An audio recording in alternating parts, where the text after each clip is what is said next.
Indian cricket fans भी सोच रहे होंगे कि दिवाली है मंडे को और संडे को पहले ऑस्ट्रेलिया ने और फिर इंग्लैंड ने सही हमारे पटाखे फोड़ दिए यार। अब हम मंडे को क्या करें, बीन बजाएं। बात है भी सही वैसे सोचने वाली कि चलो ऑस्ट्रेलिया और इंडिया के मैच में तो फिर आप थोड़ा सा इंडिया की टीम को एज दे सकते हैं। बहुत ज़्यादा बाउंस था, पहला मैच था सीरीज़ का, ऑस्ट्रेलिया में जाकर वो भी पर्थ की विकेट, तो चलो let them have a chance.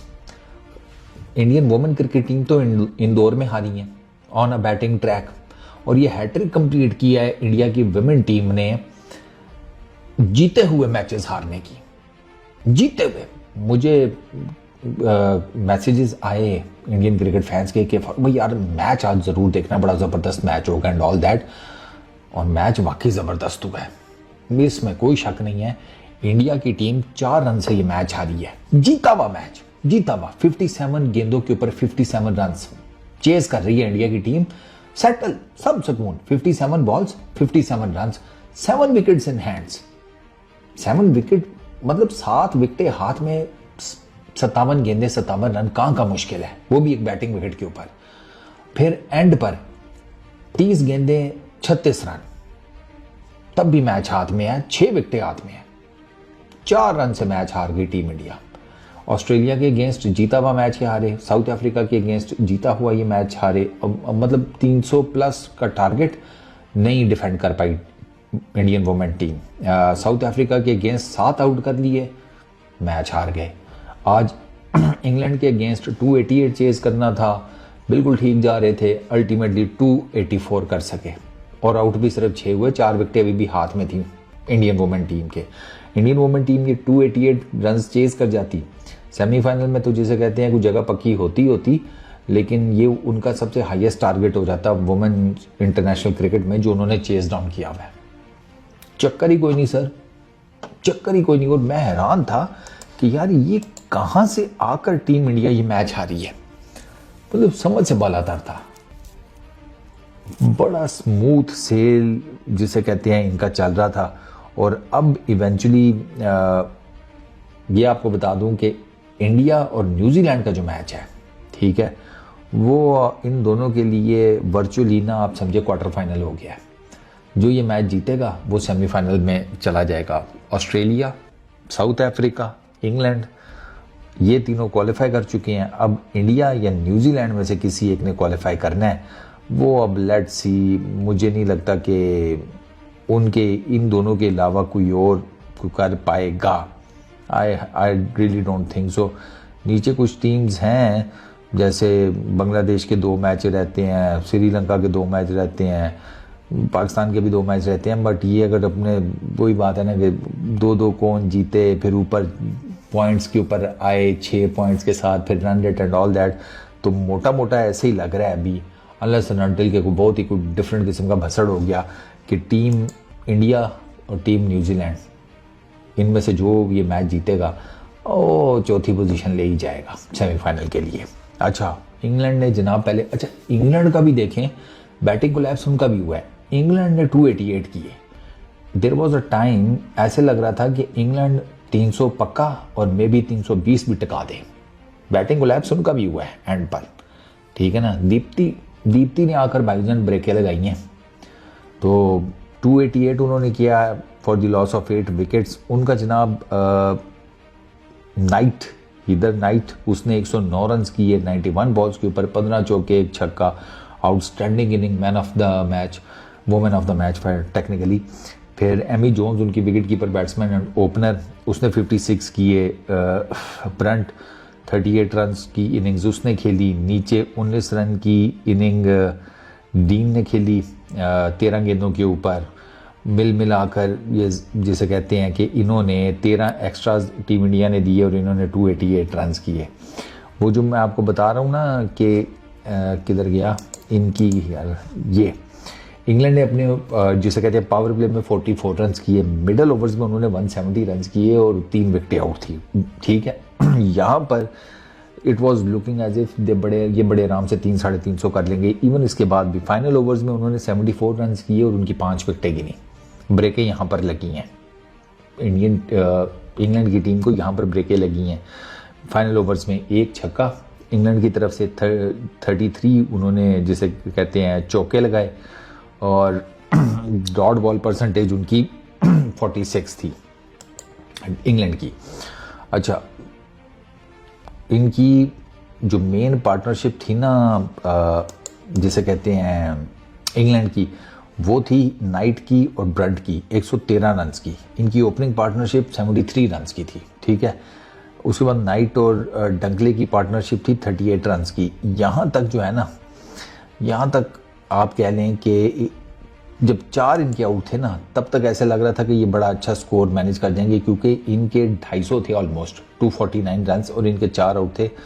और उस टाइम ये जिस तरीके से मार धाड़ कर रहे थे ना, इवन उससे थोड़ा सा अगर पीछे आप चले जाएं, इनका आप ये कह लें कि 35, 36, 37 ये ओवर्स थे जब इनकी 200 हो गई थी।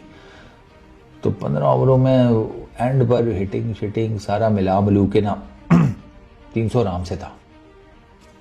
300 मैं कह रहा हूँ कि इन्होंने बड़े आराम से कर लेना था। इंडिया ने बॉलिंग बहुत अच्छी की, फील्डिंग भी अच्छी की, वहाँ पर इनको क्रेडिट जाता है। इन्होंने वहाँ पर आकर आखिरी आप कह लें कि 10-15 ओवरों में पकड़ा है।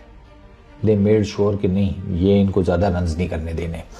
इंडिया की तरफ से pick of the bowlers Deepti Sharma 10 over 51 runs 4 wickets. अच्छा, चिरानी 10 ओवर 68 रन 2 विकेट। इन्हीं दोनों को विकेटें मिली हैं, बाकी किसी को विकेट्स नहीं मिली। बाकी हालांकि बॉलिंग अच्छी थी, रेणुका की बॉलिंग अच्छी थी 8 ओवर में 37 रन्स, लेकिन विकेट कोई नहीं मिली। इसके अलावा बाकियों की इकॉनमी 5-6 ही रही है। अब इंडिया ने 289 चेज करना था जनाब, रावल जल्दी निकल गई 6 के ऊपर, ठीक है। इट वाज वो रावल का ना, अगर आप पीछे भी देखें ना तो इसी तरह ही है कि वो ऑल ऑफ अ सडन जो है ना एक शॉट मारती हैं, और वो ना उनका कोई वो होता है कि जिस दिन सदका दिया हुआ है तो उस दिन तो बचत हो जाएगी, वरना टांगेंगे।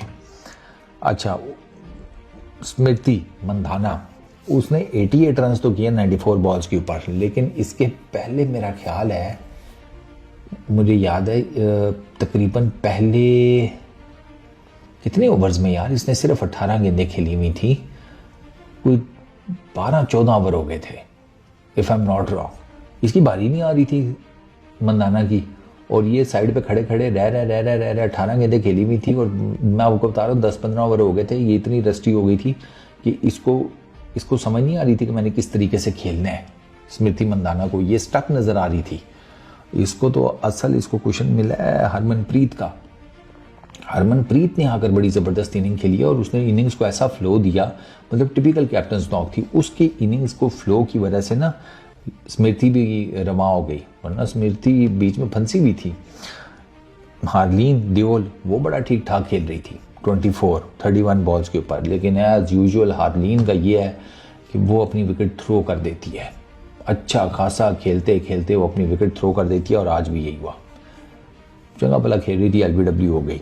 बट हरमनप्रीत कौर और स्मृति, इन दोनों ने जिसे कहते हैं कि इनकी तगड़ी पार्टनरशिप लगी। इनकी पार्टनरशिप लगी 125 रन की 122 गेंदों के ऊपर, और इन्होंने इंडिया के लिए मैच सीधा कर दिया था इन दोनों ने। इवन इसके बाद मंदाना और शर्मा की 67 रन की पार्टनरशिप लगी। इन दो पार्टनरशिप्स ने टीम इंडिया के लिए चीज़ें बहुत स्मूथ कर दी थी, बहुत स्मूथ, मतलब बाउंड्रीज भी आई। स्मृति ने 8 चौके मारे, हरमनप्रीत कौर ने 100 के स्ट्राइक रेट से 70 किए, 70 गेंदों के ऊपर 10 चौके मारे, चौके भी लगे, सारा कुछ, singles doubles. They made sure कि उन्होंने हर तरह की शॉट खेली है, बिल्कुल इसी तरीके से जिस तरीके से अगर आप नाइट की इनिंग्स देखें तो नाइट ने स्वीप और रिवर्स भी बड़े मारे हैं, क्योंकि उसे पता था स्पिनिंग गेम को, अगर स्पिन जो है उनके उसको ना काउंटर किया तो फिर फायदा कोई नहीं होगा। तो उसका शॉट पक्का था, स्वीप रिवर्स स्वीप। इन्होंने भी जिसे कहते हैं अपनी तरफ से ना हर तरह का शॉट मारा है इन दोनों ने, और तगड़ी जिसको कहते हैं बैटिंग की है। बट जब ब्रंट ने विकेट निकाली है ना कोर की, ठीक है, उसके बाद जो चीज़ें हैं ना वो ख़राब होनी शुरू हुई हैं। 167 रन के ऊपर कोर की विकेट गिरी है, फिर 234 रन के ऊपर स्मृति आउट हुई है। स्मृति का कैच वो लॉन्ग ऑन उधर डीप में सामने कैच आउट हुई 88 रन करके स्मिथ की गेंद के ऊपर। दीप्ति शर्मा ने 850 किए 57 बॉल्स के ऊपर, उसकी इनिंग तगड़ी थी, ठीक है ना। तो ये दो तीन इनिंग्स आप कह लें, 2 पार्टनरशिप्स बहुत ज़बरदस्ती मैच सीधा कर दिया था। लेकिन फिर यहाँ पर ये इनका हुआ कोलैप्स। पहले स्मृति गई, फिर रिचा, घोष बाबू नहीं चल सके। घोष बाबू हालांकि चल जाते, 2-3 लप्पे उनके लग जाते तो मैच इंडिया की साइड के ऊपर था। वो अनफॉर्चुनेटली नहीं चल सके, 8 रन किए। फिर उसके बाद जनाब दीप्ति शर्मा 262 रन के ऊपर आउट हुई। जब दीप्ति आउट हुई है ना, फिर काम ख़राब हुआ है इंडिया के लिए, क्योंकि उसके बाद फिर अमनजीत कौर और स्मेह राणा सारी गेम इनके ऊपर आ गई और इनसे वो चीज़ फिर सही मैनेज नहीं हो सकी। 18 किए कौर ने 15 गेंदों के ऊपर, 10 किए राणा ने 9 गेंदों के ऊपर। आखिरी 5-6 ओवर्स में ना ब्रंट का ओवर, एक्लस्टोन का ओवर और इसका क्या नाम है स्मिथ का ओवर, इन 3 ओवरों में गेम फारग हुई है टीम इंडिया के लिए। इन 3 ओवरों में बाउंड्री कोई नहीं लगी एंड पर। इन तीनों ने बहुत ज़बरदस्त आप कह लें कि बॉलिंग की है बिल्कुल एंड के ऊपर। ये 3 ओवर ऐसे थे, उन 3 ओवरों में अगर एक भी बाउंड्री लग जाती ना तो आप देख लें कि मैच सीधा हो जाता टीम इंडिया के लिए। इन्होंने बाउंड्री नहीं खाई, इन्होंने ऐसा इन अ वे के रन ही को नहीं खाए। वो स्मिथ जब आई है, उसका जो सेकंड लास्ट ओवर उसने किया है, उसमें उसने मेरा ख्याल टोटल 3-4 रन दिए थे शायद, वरना 36 रन 30 गेंदों के ऊपर मैच तब भी सीधा था, इंडिया के लिए कोई मुश्किल नहीं था। 6 विकेटें हाथ में थी, लेकिन बस वहाँ पर फिर विकेटें भी गिरी, वहाँ पर रन्स भी रुके और टीम इंडिया जो है वो प्रेशर में फंबल कर गई और उनकी हैट्रिक कंप्लीट हो गई। तीसरा जीता हुआ मैच वो हारे हैं। बॉलिंग इनकी तरफ Smith 10 over 40 run 1 wicket, Bell 9 overs में 52 run 1 wicket, Brunt 8 over 47 run 2 wicket, Dean 10 over 67 run 1 wicket, Ecclestone 10 overs 58 run 1 wicket. इनके ऑलमोस्ट आप कह लें सबनी विकेट्स नहीं है सिवाय कैप्सी के, उसने 3 ओवरों में 20 रन दिए लेकिन उसे विकेट कोई नहीं मिली। तो at the end of the day team India 4 run से ये बड़ा क्लोज मैच हार गई। हीथर नाइट जिन्होंने इंग्लैंड की तरफ से 100 की, उनको मिला मैन ऑफ द मैच का award, player of the match का, और राइटली डिजर्व्ड, क्योंकि उसने इनिंग बड़ी तगड़ी खेली। उसने अपनी तरफ से इंग्लैंड को पूरा चांस दिया 300 प्लस जाने का। इंग्लैंड जा नहीं सका, वो एक अलग बात है, लेकिन मैच इंग्लैंड चूँकि 4 रन से जीत गया तो उस कॉन्टेक्स्ट में बनता फिर हीथर नाइट का ही था प्लेयर ऑफ द मैच का अवार्ड। तो अब न्यूजीलैंड के अगेंस्ट टीम इंडिया को हर हाल में जीतना है। अगर वो सेमीफाइनल में जाना चाहते हैं उनको मैच जीतना पड़ेगा न्यूजीलैंड वाला, वरना फिर गेम ख़त्म है इंडियन वुमेन क्रिकेट टीम के लिए अपने ग्राउंड्स के ऊपर वर्ल्ड कप की। इस वीडियो में इतने, अपना बहुत ख्याल रखना। नेक्स्ट वीडियो में मुलाकात होगी। Peace out.